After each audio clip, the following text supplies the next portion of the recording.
నీకు తిక్క కుదరలా.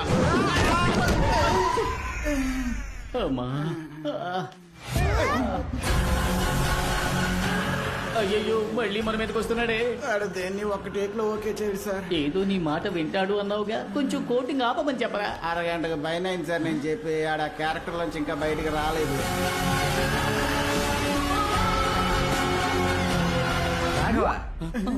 బాస్ కనిపించాడా? ఇక్కడ ఉన్నారా? ఏంటి బాగా టైర్డ్ గా ఉన్నారే? యాక్టింగ్ రావట్లేదా? బుర్ర తింటున్నాడా? అవును బట్రే, నువ్వు ట్రైనింగ్ ఇవ్వు. దెయ్యంగా నటించడం పెద్ద విషయం ఏం కాదు. పళ్ళు గట్టిగా కొర్రికి కళ్ళు మిటకరించి చూసి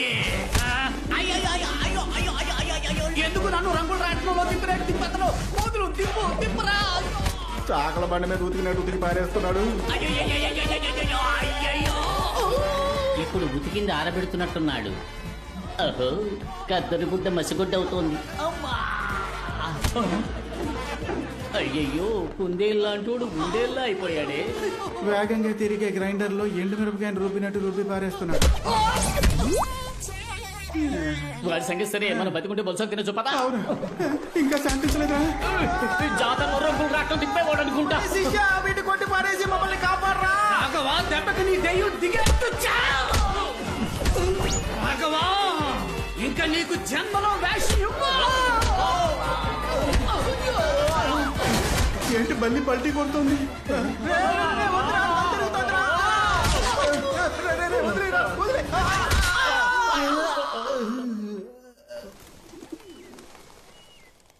రాఘవ ఒంట్లో ఆత్మ ఉందని మీరెలా కనిపెట్టారు?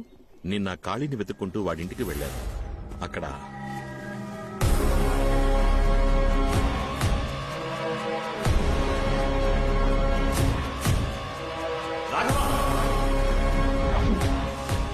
అక్కడికి వెళ్లి చూసేసరికి వాడు కనిపించలేదు. అప్పుడు నేను చూసిన రాఘవ నార్మల్ గా లేడు. వాళ్ళలో ఏదో ఒక శక్తి ఉందనిపించింది. దాన్ని కన్ఫర్మ్ చేసుకోవడానికే స్వామీజీని ఇక్కడికి రమ్మన్నాను. సరిగ్గా నేను అనుమానించినట్టే ఇంకో ఆత్మ కూడా ఉంది. కానీ మా అమ్మ ఆత్మ నన్ను చంపడానికి ట్రై చేసిందన్నారే, దాన్నే నేను నమ్మలేకపోతున్నాను. నువ్వు మీ అమ్మగారి పాట వినే ఆ రూముకు వెళ్ళావు. నిన్నక్కడికి రప్పించి షాండ్లియర్ ద్వారా చంపడమే ఆవిడ ప్లాన్. బట్ నన్ను కాపాడింది మా అమ్మ ఫోటోనే కదా. అందుకే నాకు అనుమానం ఎక్కువైంది. ఎందుకంటే మీ అమ్మగారి ఫోటోకున్నది చాలా పాత ఇనపతీగ. అది తెగిపడ్డం యాదృశ్చికం అవ్వచ్చుగా. మరి అద్దంలో కనిపించి జ్యోతి వెళ్ళిపోని మా అమ్మ నాతో అందే అది. షాలు తరచు అంటూ ఉంటుందే, తన ఫ్రెండ్ జ్యోతి ఆ ఆత్మ ఉండొచ్చుగా. షాలు వెనకాల ఆ జ్యోతి ఆత్మ నుంచి ఉంటుంది. మీ అమ్మగారు తనని వాన్ చేసి ఉండొచ్చుగా. మీరు చెప్పేది నాకు కన్ఫ్యూజింగ్ గా ఉంది. కానీ నాకో విషయం క్లారిఫై అయింది. నువ్వు చెప్పినట్టుగా ఇంతకు ముందు ఆ ఆత్మ ప్రభావం పెద్దదిగా ఉండేది కాదు. కానీ ఇప్పుడు డ్రైవర్ సూరి, కాళీ ఇద్దరూ చనిపోయారు. ఇవన్నీ జరిగింది ఆ గర్భగుడిలో ఉన్న రహస్య రూమ్ ని తెరిచిన తర్వాతే.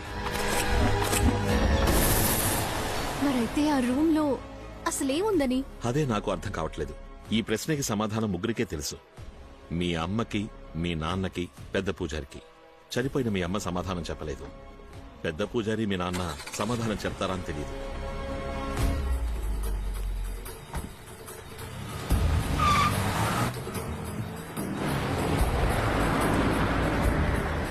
బాడీ వాచింది.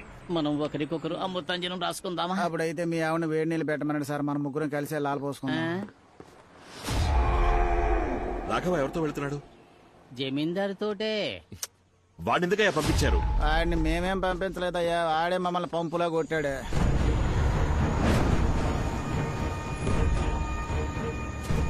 నువ్వు ఇక్కడే వెయిట్ చేయి.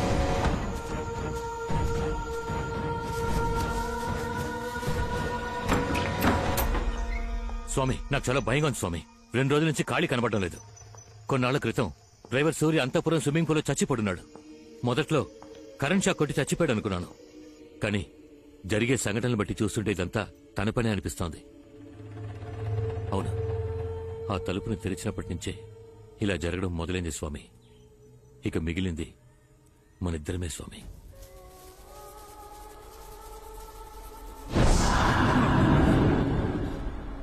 అదొచ్చేసింది. ఎలా? నువ్వు ఒంటరిగానే వచ్చావు? సూర్య లేనందువల్ల కార్ డ్రైవ్ చేయడానికి నాతో ఎలక్ట్రీషియన్ ని తీసుకొచ్చాను. తప్పు చేశావు. దానికి ఈ చోటు చూపించేశావు.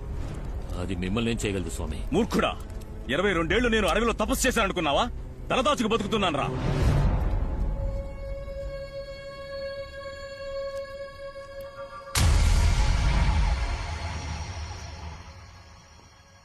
రాఘవ, నువ్వెందుకు ఇక్కడికి?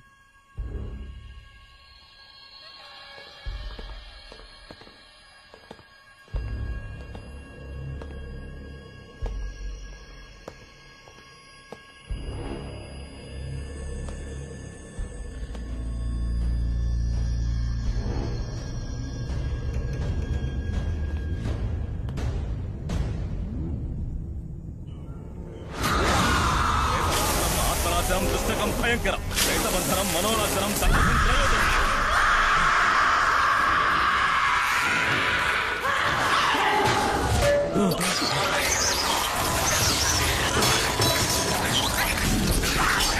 స్వామి రండి స్వామి, వెళ్ళిపోదాం. దాన్ని వదిలేస్తే అది మనల్ని మళ్ళీ వెతుక్కుంటూ వస్తుంది. నువ్వు ఈ కలస తీర్థంతో ఇక్కడే ఉండు. నేను అమ్మవారికి ధారపోసిన చీరతో దాన్ని బంధిస్తాను. కలసం కింద పడకూడదు.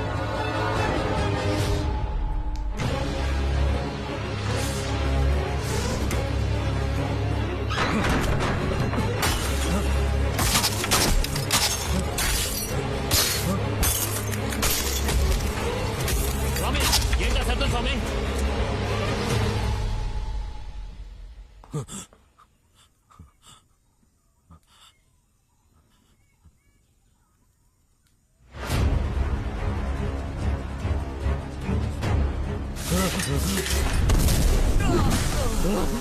ఈ తీర్థపు శక్తి దాన్ని ఎక్కువసేపు కట్టడి చేయలేదు. రా వెళ్దాం. మనం ప్రాణాలతో ఉండాలంటే గుళ్ళోకి వెళ్లాల్సిందే.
ఏను కోసం తవ్విన గొయ్యిలో పడిపోయాం.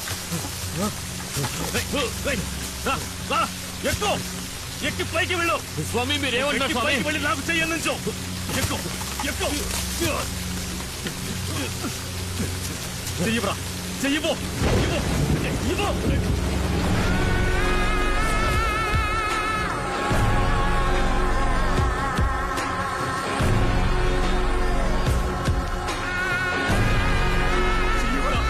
బర్గుడా రేయ్ రేయ్ రేయ్.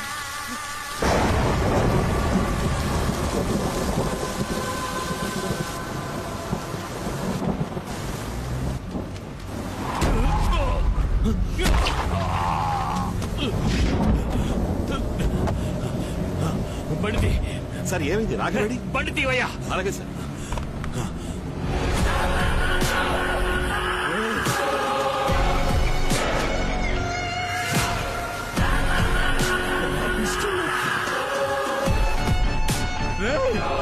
నీకోసం కదా ఇదంతా చేశాను.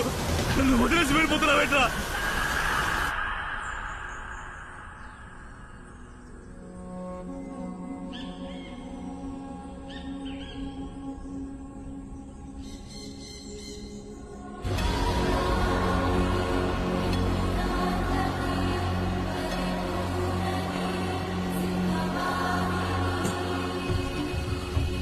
అమ్మవారు మహాశక్తి స్వరూపం. అసలేం జరిగిందో మీరు నిజం చెప్తేనే మేము మిమ్మల్ని కాపాడుకుంటాం.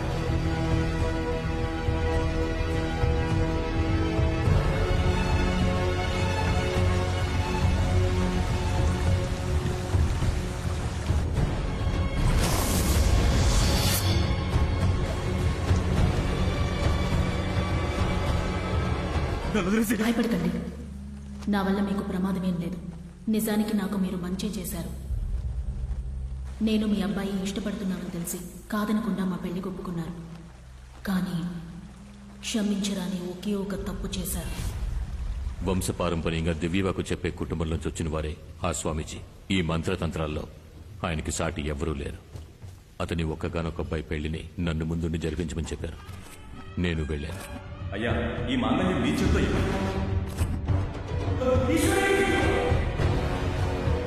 నీ అందానికి నువ్వు ఉండాల్సిన చోటు ఇది కాదు.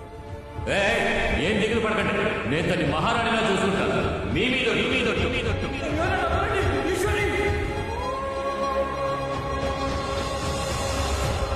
తాళి కట్టాడన్న ఒకే ఒక కారణానికి నేను ఆయనతో ఎలా కాపురం చేయగలను? నీ అబ్బాయి నేను లేచిపోదామని నిర్ణయించుకున్నాం. ఆయన కూడా అందుకు ఒప్పుకొని వచ్చారు. నువ్వు ఇక్కడేం చేస్తున్నావురా? చెయ్యొద్దురా. ఏమండి, ఇంట్లో మీరు లేని సమయం చూసి నన్ను ఎత్తుకుపోవడానికి వచ్చాడు. కొట్టండి.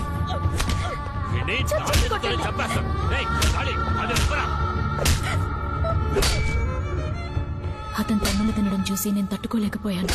కానీ అతన్ని కాపాడాలని నిజం చెప్పుంటే నన్ను చంపేసి ఉండేవారు. నేను చనిపోతానని కూడా నాకు బాధ లేదు. కానీ ఈశ్వరి కడుపుతోందని తెలిసి నేను చాలా సంతోషించాను. అంతఃపురానికి వారసత్వం రాబోతోందని అందరూ తనని మహారాణిలా చూసుకున్నారు. పుట్టబోయే నా బిడ్డను చూడ్డానికి అందరం సంతోషంగా ఎదురు చూశాం.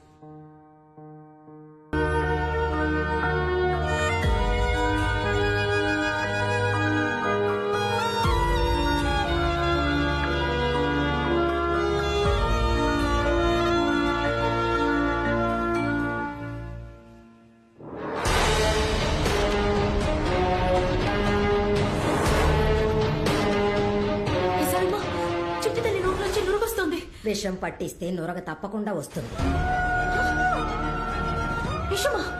అవును, ఎవరికో పుట్టబోయే బిడ్డ కోసం నువ్వు ఇన్ని రోజులు నా చేత సేవలు చేయించుకున్నావే, అందుకేనే నీ చేతులతోనే దానికి విషం ఇచ్చేలా చేశాను. నెత్తి మీద మచ్చ, చేతికి 6 వేళ్లు. నాకే ద్రోహం చేసావు కదా. విశాలమ్మా, అయ్యా, ఈ బిడ్డ గురించి బయట ఎవరికి తెలియకూడదు. చంపేదాన్ని. బిడ్డని ఇవ్వవే. చెప్పండి, ఇవ్వవే. ఇవ్వండి, ఇవ్వండి, ఇవ్వండి. విశాలమ్మా, బిడ్డను తీసుకెళ్ళు. ఇవ్వవే.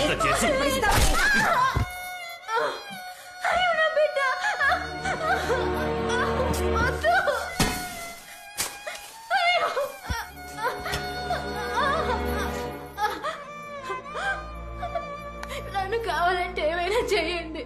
నా చిట్టు తల్లి నేను చేయకండి. ఏమే, అడ్డమైన వాడికి పుట్టిన బిడ్డ అంతఃపురానికి వారసుడు అవుతుందా?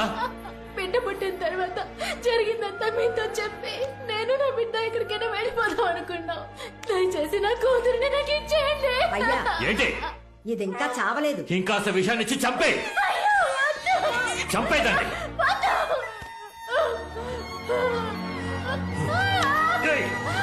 సూరి,